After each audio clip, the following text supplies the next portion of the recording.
Welcome back, everyone, to Red Spotlight. I'm Alexis and joined by David Francisco here for a S.H.I.E.L.D. reaction and commentary series. The show catered to the longtime S.H.I.E.L.D. fan that wants to come back here and talk endlessly about one of your favorite shows of all time, because you know that it is. Last time we talked about episode number 13, which was One of Us. And this week, we are here to react and commentate to episode number 14, Love in the Time of Hydra, written by Brent Fletcher and directed by Jesse, give me 1 second, Jesse Bochco? Okay, interesting name. This was broadcast on ABC Television Network on March 24th, 2015 to 4.29 million viewers. Of course, it returns Clark Gregg, Ming-Na Wen, Brett Dalton, Chloe Bennett, Ian DeCaster, Elizabeth Henstridge, Nick Blood, and Adrian Pilecki, as well as Maya Stodgen as Agent 33. And we have Henry Simmons as Alfonso McMackenzie, Simon Cassandes as Sunil Bakshi, Kirk Acevedo as Tomas Calderon, Christine Adams as Anne Weaver, who is a returning character here, and the debut of Edward James Olmos as Robert Gonzalez. Yeah, this seems to be that we're moving, as far as the season is concerned, into some interesting directions. David, before we get into this episode, do we have anything from last time? Yes, we got 2 comments from episode 12. First one's from Silva Sofa. Greetings, fellow agents. I thought you said before that you two were in California. If that's the case, hope you two are safe from the fires. Sending you both good energy. We're fine. Yeah, we're pretty far from them. So, at least I am. Yeah, we're good. Mm-hmm. Thank you for that. Yeah. And next one's from Serenity Forever. David unintentionally pulling a Buffy bot by calling Giles Giles. I'm pretty sure I did say Giles, and I'm assuming it's pronounced Giles. I can't remember, but GUI, I'm guessing Giles is how I said it. Yay, nice to hear some Warehouse 13 love. I met Eddie at a con back in 2013. He was super lovely and was selling Warehouse 13 t-shirts at his table. I got one, of course, which that's so cool. I really want to buy the whole complete series. I keep seeing it at Walmart, and I'm like, someday I'm gonna get it. Wait, excuse me? Oh, it is. No. I didn't mean that. Like I didn't hear you. I need you to repeat that because I'm a little bit pissed off. Repeat it one more time. The Warehouse 13 complete series at Walmart that I really want to buy it. Oh, okay. What do you think is it? I thought you meant Agents of S.H.I.E.L.D. the complete series. Oh. Because there doesn't exist one that's official by any means whatsoever. And here I was thinking for even just the slightest second that you were thinking about a S.H.I.E.L.D. complete series that you would have at Walmart. Because no, they don't sell them anywhere. Mm-hmm. You know, that's one of the things about this show that's so frustrating. And I think, God damn it, I could write a whole damn book about this. But seriously, every show under the sun gets physical media release, except this one. Mm-hmm. I mean, I gotta tell you, this has to be one of the most, if not the most, high-profile show that has been talked about, written about, and has a sizable enough fandom that they've never released a complete series that is official, by the way.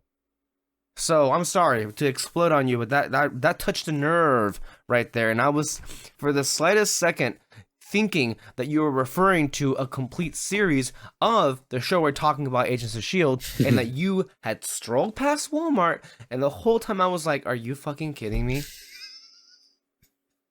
Yeah, sorry. It's cool. That's funny. But, yeah, no, that's awesome. Where I start thinking. All right, well, let's go ahead and get into today. Previously on Marvel's Agents of S.H.I.E.L.D. 33, she was wearing a nano mask disguised as May, but May electrocuted her right in the face. Oh, that's so badass. You remember? Oh, you're free. I don't know what to do. I can get us out of here, and we'll figure it all out. It's hilarious. This is what the third episode. This is all of a sudden. Oh yeah, Ward's a character. Mm-hmm. I forgot about him completely. It had been some time. It's in the county. I'm not sure. I guess I need another minute. Of course. So what do you remember about this, David? This dynamic here with Ward and 33. I don't know how much you remember, but are you generally a fan? What do you think about it? I thought it was interesting. I do remember most of it, where he just tries to kind of like get her out of her mind control thingy, make her her own person, but basically controlling her at the same time. At least that's what I remember from it. Specific details is hard to tell. Back in Puerto Rico, nursed me back to health. Well, what else was I going to do? It is interesting. The whole time this was happening, it was funny how, like, yeah, 33 it, like, is wearing May's face, but, like, it didn't really put it together until somebody, I think I read a review or somebody said so, but, like, it is funny how, they give, Ward basically his first, like, serious relationship in the show, and it ends up being May's evil twin. It's like almost, it's like taking all, I don't know if it's intended this way, but it almost feels like it's taking, You left your tip. You. like it's kind of like giving you a wink and a nod to the fans, like, yeah, we see you from season 1. Probably wasn't the best thing we did, but here, it's a shout out to you guys, and let's see if you like this better. You're gonna fix my face. Also, some of the dialogue in this moment, I understand from a weekly show that you kind of have to, you know, keep the audience remembering, like, remember what happened with these guys last time and all that. It's just weird watching it, you know, like back to back, being like, I feel like you didn't need that dialogue, but it's cool, I guess. You could have Avengers level powers. Something like Captain America even. I think it best we keep in mind the unstable nature of Sky's power. If there is an Avenger equivalent right now, I'm afraid it's the Hulk. I have no idea how to handle her. You'll find a way. You always do. Not always. This isn't Bahrain. Okay? We know who we're dealing with here. Don't fool yourself. There's a lot there in that exchange to really touch on. Because, you know, May is kind of like in a really, she's kind of in a bind here because, like, and it's kind of different than how we would see her react to powered people in season 1, where she'd be like straight up getting a gun and let's go ahead and get the target and make sure it's neutralized. Part of that is definitely was at the surface of that exchange that she had with Phil, which is why he said this is not Bahrain, but she knows this is Sky. This is not somebody who she means to hurt, but she has, I think, accepted the fact that, and she just said it to him, she doesn't know what to do here. And she, I mean, it's a good idea, but it's also a bad idea at the same time. That's what makes this so difficult, to move Sky so far away. Because I think if you move Sky away from the base, all that does is further reinforce how isolated she's already been feeling like. So you're taking a bad situation and you're making it so much worse. But there's also a threat of having Sky being at the base. You don't know how to control her powers. Her powers are pretty disastrous. By the way, in season 3, she kind of brings the place down on people. If you remember what happens. Just like that.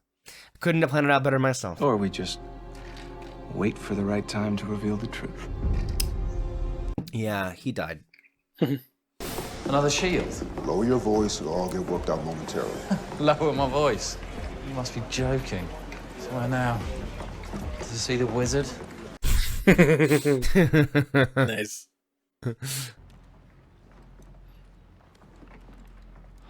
Priceless. This is so awkward. Why would you do that?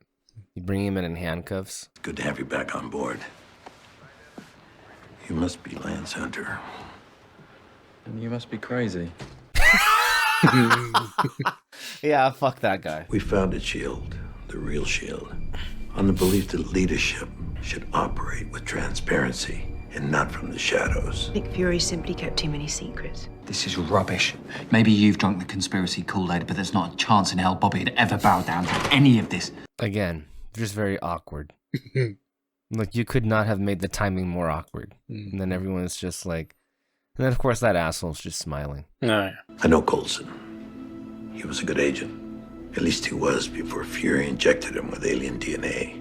Ever since, his behavior's grown increasingly more troubling. Can you honestly tell me that you don't share any of these concerns? What's your take? I believe they're right. You know, watching this again, it's like watching it for the first time. And I don't know, maybe I shouldn't speak for you, David. But I just get so angry. That whole meeting was so full of shit. Like, okay, and maybe that's the point, right? Because the thing is, like, this is what makes it, I don't know what to even say if it's actually critical or not, but like, it's a tough sell. Okay, well, they bring up actually a lot of good points, but we as the audience who have literally been with this team and Coulson with day one, we can say, yeah, from the outside looking in, that doesn't look good, but we know Coulson's clean. You know, like, but at the same time, I guess that's why it's such a back and forth. I guess the whole thing is that Coulson is making mistakes, and the casualties of Isabel Hartley and Antoine Triplet may be the results of those mistakes that he made. But I think ultimately he's about to make another mistake right now, sending Skye away in the middle of all of this, because he sent Skye away. Then in the next episode, she'll be chased away, or the one thereafter, by agents, and then he loses her, and maybe at one point even forever. So it's like he's keeping also a lot of things from his team. And like I mentioned, in the next season, that's not something that happens any longer. It's a pretty much open process. It feels less like you have a director who's the top man and everyone's underneath him.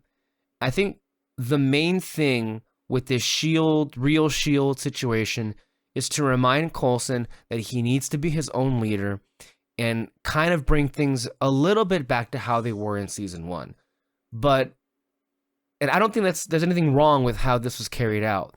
But as a viewer of this show, I'm sorry, but like, how can you feel anything other than frustration when you listen to all of those people and lay out basically a bunch of incomplete information that, you know, maybe it comes from a fair place from the outside looking in, but really they're wrong. You know, like, The thing I remember most about my dad is he was a car guy. Always working on this junker he insisted I help him fix. Well, he'd be very proud. Your red Corvette flies. How cool is that? It's pretty cool. But I think the thing he'd like most about it, at her core, she's still just a red 62 Corvette. Just to be clear, I'm the Corvette in this story, right? see, right there is what I was talking about. There's a duality of Coulson this season. Like you saw from most of that sequence, he handled that exactly the right way, and reminding Skye that nothing has changed in his eyes and he still sees her as her. But then he fucked up. What is the point of keeping from her where and why, where he's taking her and why he's taking her? Why wait until you're all the way over there? I mean, right? Like, I feel like this is Skye. You just said that she hasn't changed. So why aren't you just being upfront with what's about to happen? Mm-hmm.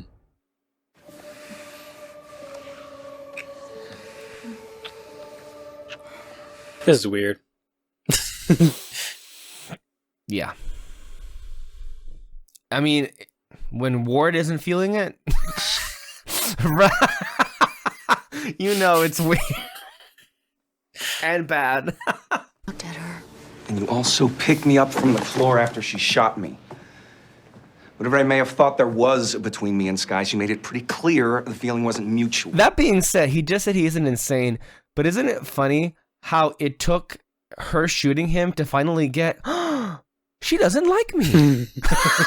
That's what he just said. I know what you're going through. My family did a number on me. Stripped me down. Left me This again. hollow. That was a shell. Where's Mr. Krabs and the smallest violin? Seriously, at this point. If you even want to, David, go ahead and put that in the edit. Just like, because no one's interested. No one cares anymore. I feel like even I'm like, enough with it. And this poor sap. I'm sorry, but like... And I paid my family a visit.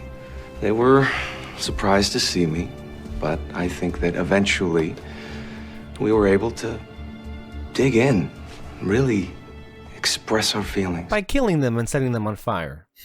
Was everything okay, Mrs. Talbot? Well, obviously not. I can't find my ID anywhere. It's not that, ma'am. Sounds like you have a cold. It's a bit more than a cold. I know. If you know her, it's like, this is... I do like that they kept it up, though. Like, they could have easily Yeah. just been like, oh, yeah, I fixed the voice recognition, by the way. Here's your original voice. And then It gives you a That's superior it. cut. Lets you control the terrain. That's I mean, very I don't know. informative, I sir. just... You got two hands. I wonder why they even did that in the first place. To just add that little tension or something? Or maybe What? they just thought, like the voice recognition thing? Or her voice? Oh. It's security. Your wife left her ID at home again. It's a little early for Taco Tuesday, isn't it? See, if I were Talbot, I would just call her cell phone. Are these gloves really my best option? I can't answer that question for you, Sky. Stop. Stop being the shield guy for just 1 second, okay, please? We've been through way too much together. I just need you to be my friend right now. What would you do if you were me? I don't know. These are uncharted waters. But if anybody can find a way through them, it's you. You see? Great. Keep that up. Keep saying that. What the hell? Feed go out? Yeah, and I can't figure out why. Any ideas? I know a little something. Look how Ward just casually strolls up to somebody as he's about to assassinate them. Get to the SAT room, make contact with Phil Coulson. Tell him the nanomask is in play. Give it to the wrong person. Yeah, that's what I thought too. Of all the people to give it to. Because if there is one thing that I cannot stand, it is a spy in my house. Mac. Nice transition. About that. Good. Captain Anderson, I believe your daughter goes to school with my boy. I don't have a daughter, sir. No, you do not. I'm nervous for the other women, just because, like, what if they actually get an answer wrong? And it's like, wait, no, I swear I don't know the answer. Agent 33. Loyal to the very end.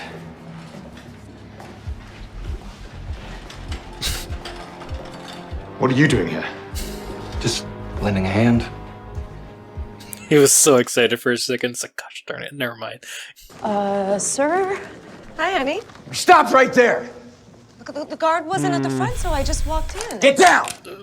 Dude, come on. Just... This is so... I'm with you! God, I even brought those little pork taquitos that you like so much. Man, poor Talbot. I know. Take it too far. Come on, you could have been like, wait, hold up, enter this, and that's it. I fall for you only to discover you got something else up and running. There was no hidden agenda with you. Yeah, you say things like that, but your actions clearly suggest otherwise. Can't you just meet me halfway? I want to. Just tell me how. Walk away. Right now. You and I, we can leave all this mess behind us, start over. Be new people, be better people. Which, by the way, they'll get the chance to do that. Mm-hmm. The very end of their story. This is what Hunter really has always wanted from day one. So I think when we get to season 3, there will be a lot of talk about whether or not it was the right move to eject Bobby and Hunter from the show so early. That being said, I think a large part for why the send-off works so well for them, despite the fact that it may have come at an awkward time, is their closing was the natural, I think, conclusion of their arcs. Mm-hmm. It was always heading in that direction. Them walking away from S.H.I.E.L.D. and being with each other.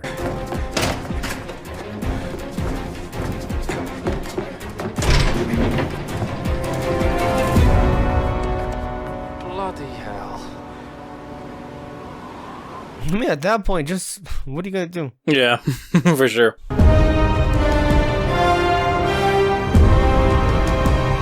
No, but in terms of their conclusion, like, even if, like, you know, some people might disagree or anything like that, I think it's just totally fine in general to just give someone a happy ending, like any character a happy ending and all that. So I don't know. I really wouldn't have complained at all if any character would have left in that moment besides them. Right. You never used to be this scared. You know that? Trip died, Fitz. All because we didn't take the necessary precautions. No, it's not that. You're afraid because of what happened to me and Sky, how we both changed. Well, you know what the scariest change is, Gemma? It's you. On point, right there. 100% agree. And I think she realizes that too. Mm-hmm. Earlier today, with Sky, just didn't feel right. You made the right call. There's just too many things in play right now for her to be here. So he does realize it. Okay. So, Mac, you believe him? Nope. Me neither. Guess it's time we find out what he's up to. I love that. I love that. They were right. Not falling for it. Mm-hmm. I love it too, just because like we're not dealing with this bullshit. Let's just go for it. They know, and it's believable too. Because either one would have been believable. It's like, yeah, we trust Mac. Like, why wouldn't we? She's the coast. We may have a bigger problem. I just got off the phone with Mac. Seems cold since, but Sky in hiding. Stockpiling enhanced people? I doubt that. That's a big leap, dude. What the fuck? How do you go from hiding Sky to stockpiling enhanced people? What others are there? Mm-hmm. What probable cause is there for you to jump to that conclusion? Oh, come on. We all know Bobby could have taken out that teacup anytime she wanted to. I might just have to test that theory out on your face. Please, Bobby, do. I know. Yeah, shut up and beat his ass down. I know. That dude, I mean, it sucks that he's like always playing this guy's characters, but he's always playing a asshole character in every role he's in. Asshole the actor. That's in literally everything. In Walking Dead and Planet of the Apes, whatever else, it's the same character.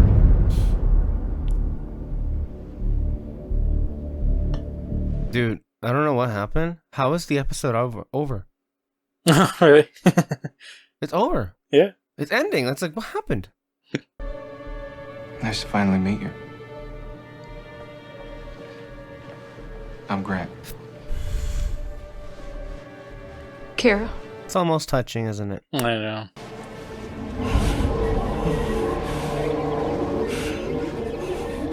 I did say almost, by the way. Then this happened. Well. Will my compliance be rewarded? To be honest, it really won't make a difference. I mean, you can't exactly feel bad for Bakshi. He does kind of, he has this coming to him. Mm-hmm. But the point is, this is not helping Kara heal. I mean, Ward is just making her into, I mean, basically Ward is getting with her what he wanted out of Sky. Like, he's just getting to shape her however he wants to. Because she has no identity. All right. If you have Ami, I'm one. That was badass, man. This was another really good episode. I know I like talked some shit about like the logical fallacies of her mask and stuff like that with some of the things that they did and weren't able to do. I don't know. But it is what it is. It's all cool. I really, really loved it. To her, it may not be apparent, but to us, or at least to me, Ward is just selling her just bullshit. The entire time. The only time I feel like his composure got rattled at all, we got to see the real Ward for a moment in any other interactions when she came in there and started dressing up as Sky, because that's all he cares about. He just wants to get to the real Sky. He's like, oh no, she dumped me. I must not care anymore. Blah, blah, blah. I moved on. Bullshit. Fuck you. You could try that shit any other time. No.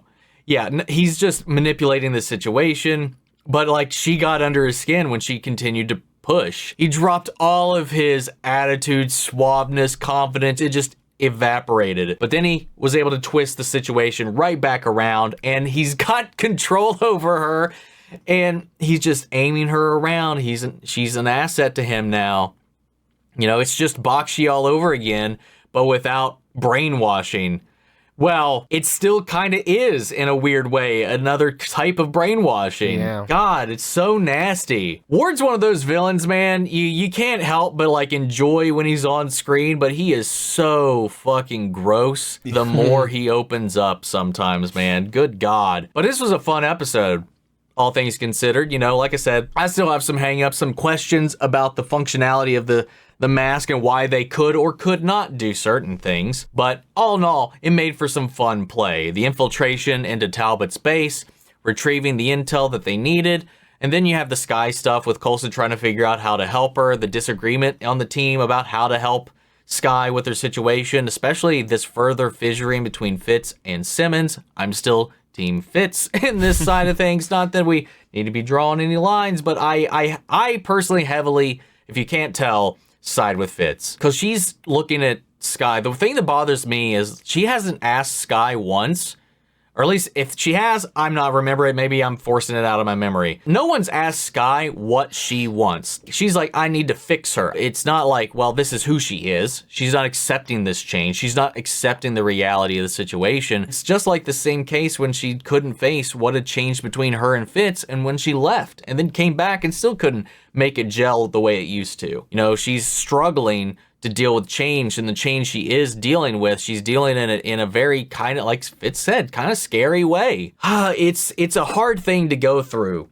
I get it. I really, really do. But considering all we've done and all we've been through, it just feels like such an overcorrection. Not that it's unrealistic, but it doesn't mean I have to like it or agree with it. I feel like it is very reasonable and realistic response. I just don't think it's the right response. It's like with Coulson, where he thought what they should do is send off and isolate Sky, but it's not what he felt was the right thing to do. Like he did like the boss thing. Like it was like when they were in the cabin and she's like, just stop being Director Coulson for a second and just be my friend. Be real with me right now. That right there. It's that right there. He's playing the director, but he's not playing the friend, the father figure, the person of trust in this relationship, in this dynamic. And it just makes him feel wrong. And then May even understands the situation as well. She's like, no, I definitely get that. It's how I was with my husband. I definitely know I didn't handle it the right way. I have some regrets about that, but whatever. We got to live with it. We got to move on.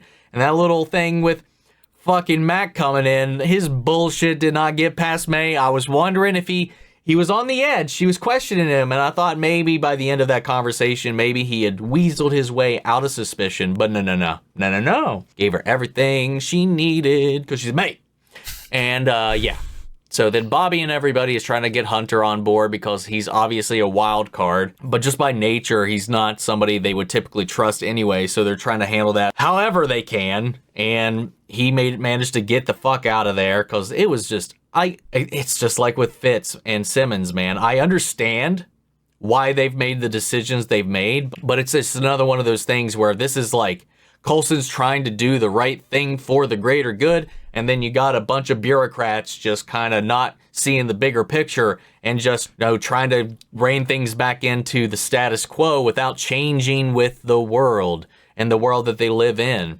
Sure, Coulson's not perfect. Sure, he makes some mistakes. Sure, he hides some things. Sure, he had a little bit of an alien bout where he was just scribbling some shit, but it matters. No matter how much, like, the thing with the temple came about, it was either they tried to get there or they just let Hydra get there. Like, if they abstain from pursuing these things, they're just letting all of their enemies, whether it be this faction that's working with Sky's father or Hydra themselves, somebody else is going to get this shit. At least he's being active, and I just don't understand how they aren't seeing that. And maybe that's just because we are seeing all these different angles and they're not present for it. Maybe I'm just a little overexposed. Maybe I'm a little too tribal and I'm on team Coulson all the way no matter what right now, even though I do feel like he needs to be more transparent with his team, because I think at the end of the day, they're more observant than he lets on, and he knows this, and it's just causing more of these wounds to be torn open and irritated rather than heal. You know, we saw that, you know, Fitz saw her take some stuff out of the lab, take it up to Coulson, and she won't disclose what it is. He's like, no, that seemed pretty important. That didn't, what was that? It just isn't fostering a good environment over here, man. It stresses me out to no end right now. It's still so good to watch. There's so many great moments in this episode, especially between Coulson and Skye when they were on the plane, then they were in the cabin. It's a quaint little cabin, man. The little Rogers callback, a lot of Avengers talking here. It's like, is she like Captain America or is she more like the Hulk? Blah, blah, blah. She could have Avengers level powers, and she probably could. But we gotta, I don't know. I don't like the idea that we're treating who she is as a disease. It feels like, to me, and I know it's not like Skye understands what is going on with her, but it seems like somebody who's confused about their identity, and then someone's trying to send them to a camp to fix it. You know what I'm saying? That's the vibe I get from the whole thing, and I don't want that to be the road that Gemma goes down, man. Maybe I'm just being way too harsh about it, but can't change how I feel. Didn't even think of that. Fun episode. Really good. Really strong episode. So far this season, I don't feel like there's been a weak one at all, and I think I've said that before as well, but... Oh, man. Great observation all around. Good, David. For sure. I think this is the most I've ever, like, agreed. I mean, it's not like I disagreed with him in past episodes and all that, but, like, this is the one, like, you could... I usually blur out faces when I put his videos on, but I'm, like, nodding the entire time, like, you get it. You're getting it. Yes. Yeah. You know what's going on here. Mm-hmm. Yeah, 100% understood the essay, basically. Basically. Got all the points down. No, yeah, for sure. But yeah, I agree too that this is a really good episode. We're slowly like getting back, I don't know, to the main plot, I guess you can say. I mean, because we got Ward back and everything, we got to deal with his stuff. And even like they mentioned, I think May and Coulson May said it. She was basically like, you have a lot on your plate right now. Like, this is kind of your only option to do with Skye right now and all that. So yeah, we got to get back into the important stuff with Hydra, Ward, and possibly Skye's dad, you know, getting all that sorted out. And then they finally add on Mac's thing. So yeah, the real shield. Yeah.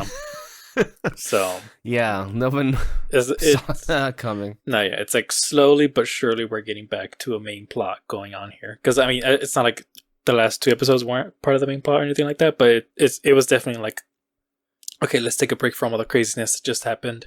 Let's deal with this. All right, now we're gonna get back into it. Right.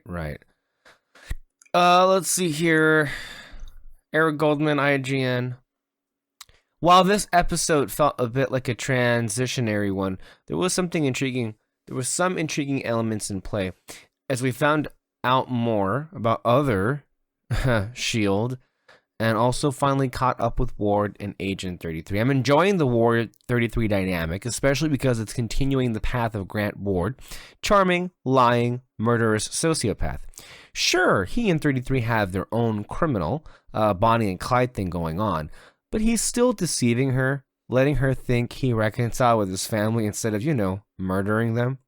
I figured these two would inevitably hook up, maybe for a twisted take on when Ward was with May, but it was a clever touch to have her attempt to seduce him while looking like Skye.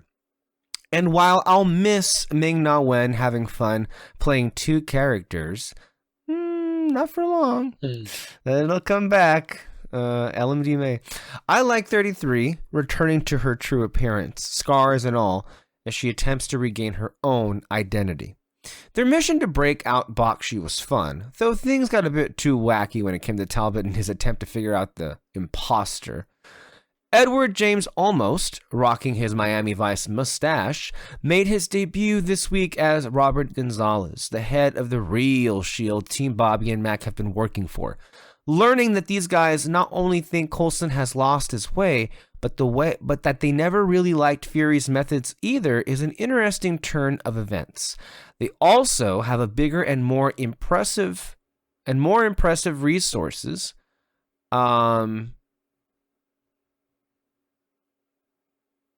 Okay. Season 1 there was a lot of gratuitous Avengers references, mainly because they kept specifically mentioning the events of the movie over and over again. I'm going to pause there. Eric, that's perfectly fine and all. I agree with that point. But maybe it had to do a lot with the fact that they were kind of being pressured by the network because 99% of the people who were watching only wanted to see a show that was reminding them, by the way, do you guys know, watching at home, we're part of the Marvel Universe? Back to the review. But I like the way some of the characters were brought up here, including Skye using a Nick Fury safe house Steve Rogers once stayed at, and a very interesting debate between Fitz and Simmons about Skye that evoked the Hulk. Also, I like that Gonzalez had been close to Isabel, because I'd like to think the two Battlestar alums had been connected, and it was intentional. This is the second week in a row we've gotten new info on Coulson's background, which is good to see.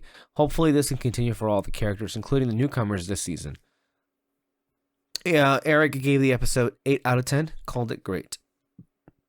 Here is Oliver Sava, who gave the episode a B.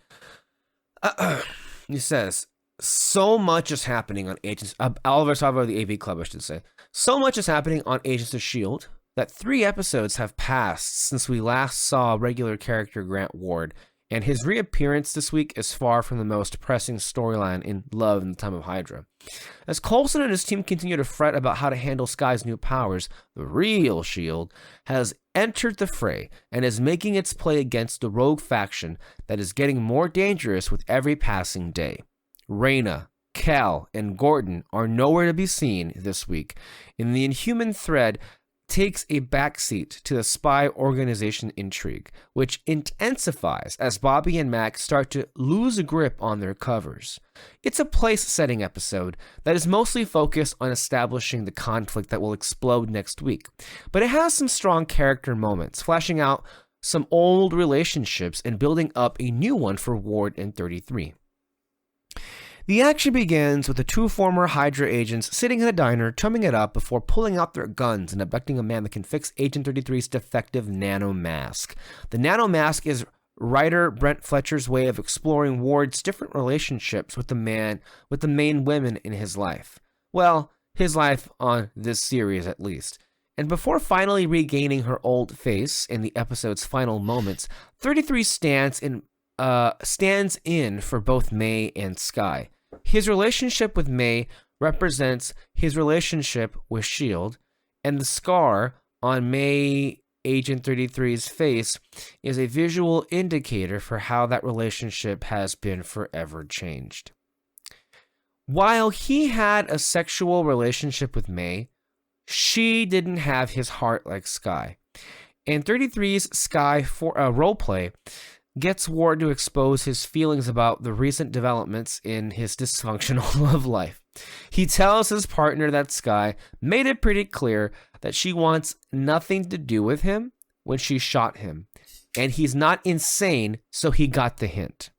The problem is that Ward kind of is insane, so I doubt that his feelings for Skye have truly subsided. We've seen that Ward is dedicated to his own personal agenda, and it's likely that 33 is just another pawn.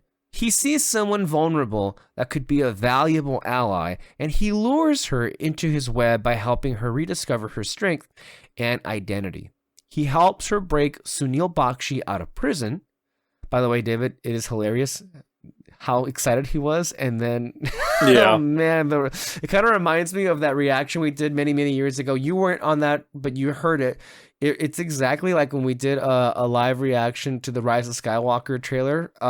Peter was so excited, and then of course Emperor Palpatine showed up, and history was made on this podcast.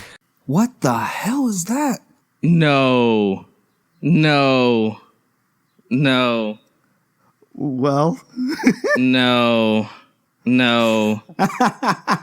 I'm done. I'm done.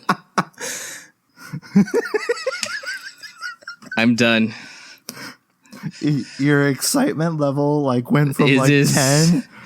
Oh my god. To negative 10. Star Wars is dead. No. Oh God. Oh God.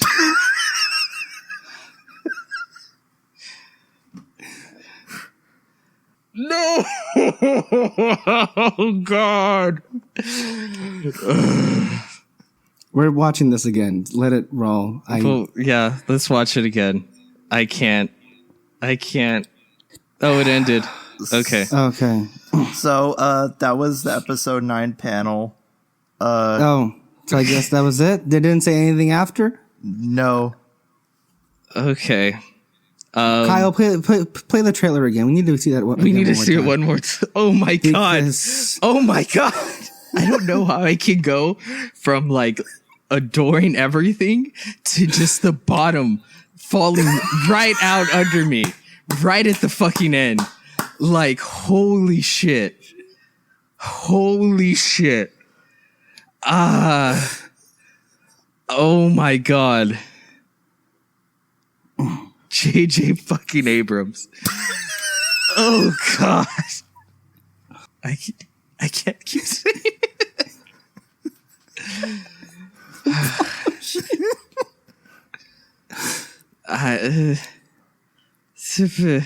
It's really. Oh my God. We'll discuss it right after the trailer because I got so much shit I need to scream. Oh my God.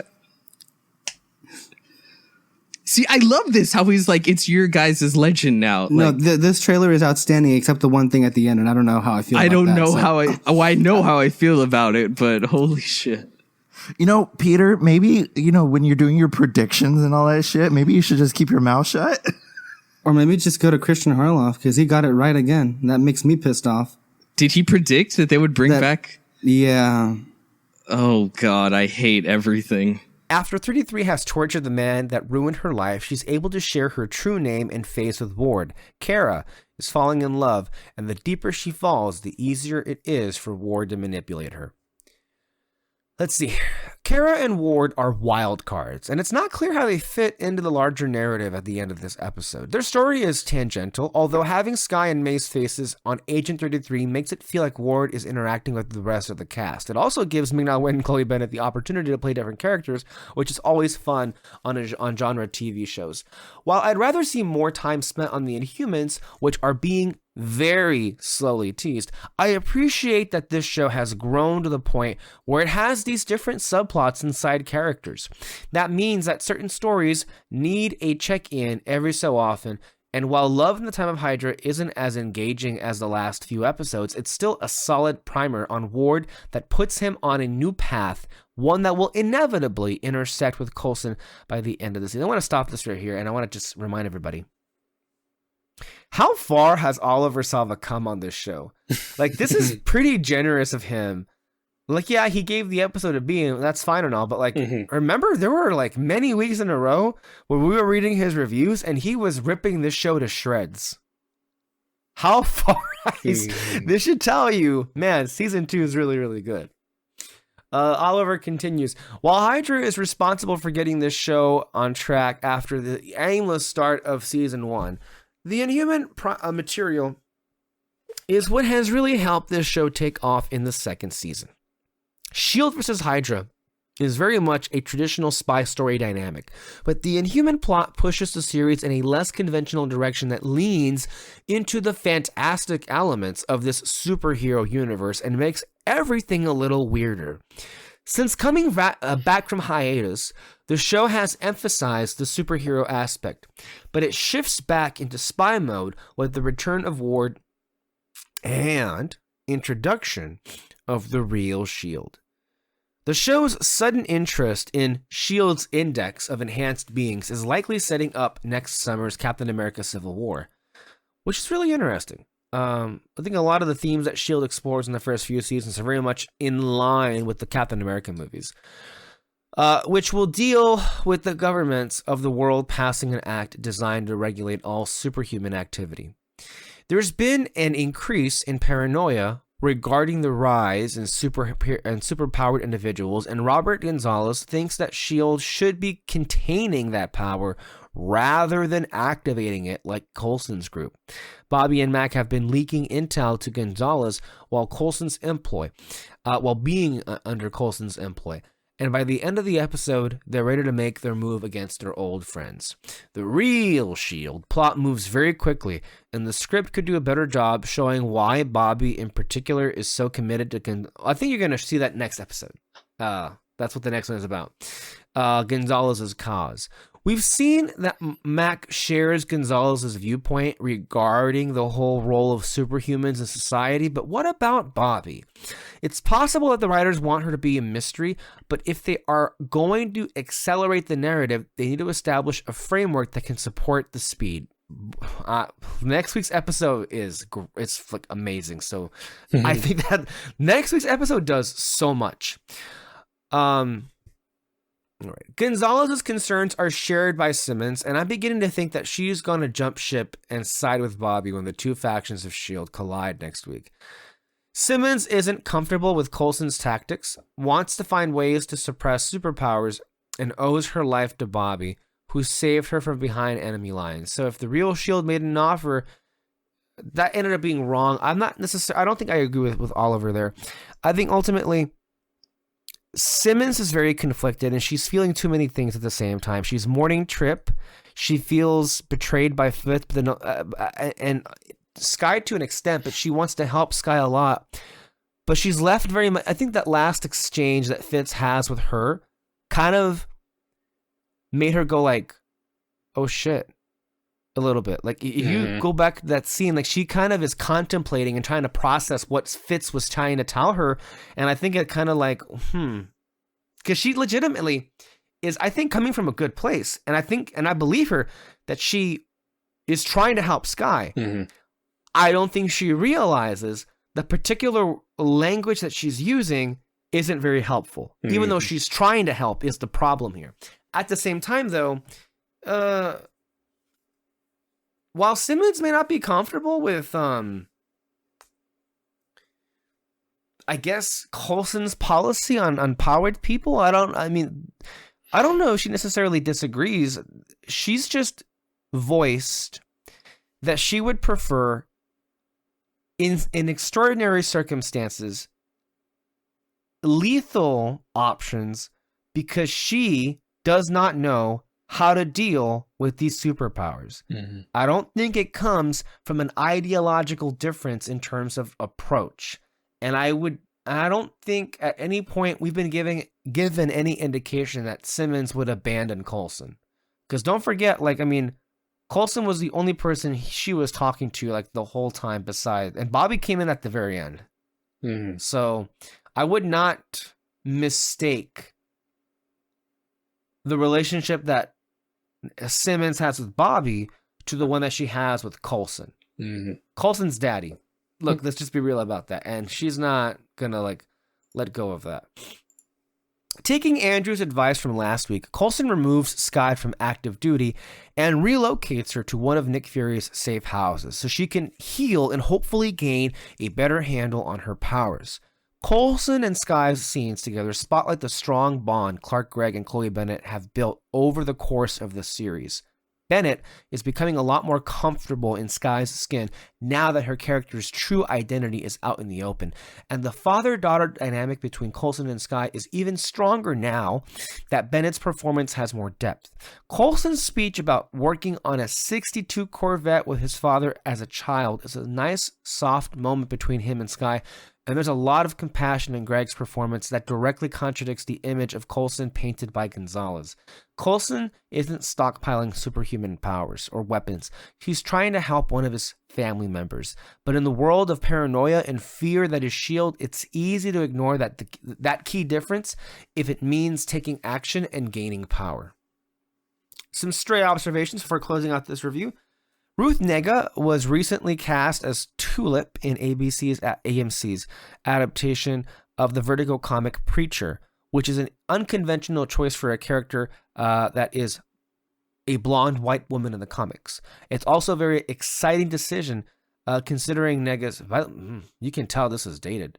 These days, it's not unconventional whatsoever. Like gender bent or race bent castings of characters is pretty common these days. Oh, yeah. Which, by the way, I think it's a positive thing. Yeah. I think it's a very positive thing that it's not that big of a deal anymore. But back then, the whole notion of like casting actors of color into roles that were historically white in other mediums, at that point, it was pretty touchy. At least some things we've moved past. Well, some people anyway. Some people. Yeah. I would not have pegged Lance Hunter for a Harry Potter guy, but his Hufflepuff reference suggests that he's pretty comfortable with the franchise. I need more scenes of Fitz and Simmons arguing hypothetical situations involving the Avengers. That's funny. Here's some dialogue that he picked out from the episode. Coulson says, "Well, you wouldn't be the first person to have parents with misguided intentions." And Sky, "Nope, just the first whose crazy dad lured her into an alien city to get earthquake powers." And then, of course, her saying, "I'm the Corvette in the story," right? So, yeah, pretty positive reaction for this episode. Love in the Time of Hydra. I don't have anything more to add as far as information is concerned. It very much is one of these traditional S.H.I.E.L.D. episodes where it's like setting the table for what's to come next. And I think it does it very efficiently.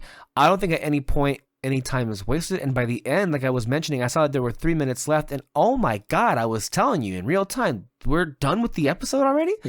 And then next week's when, I mean, again, this is what S.H.I.E.L.D., they just, I don't know, kind of dry to say that they make economic sense, but like they have sense to them. You know, they spent this episode setting things up while still giving you a pretty satisfying week of TV. But the next week, bang, bang, bang. It's all gonna explode, literally speaking, in the next episode. So yeah. David, any other comments to add for today? No, I think I said everything I wanted to say. No. It does feel like everything's been said at this point.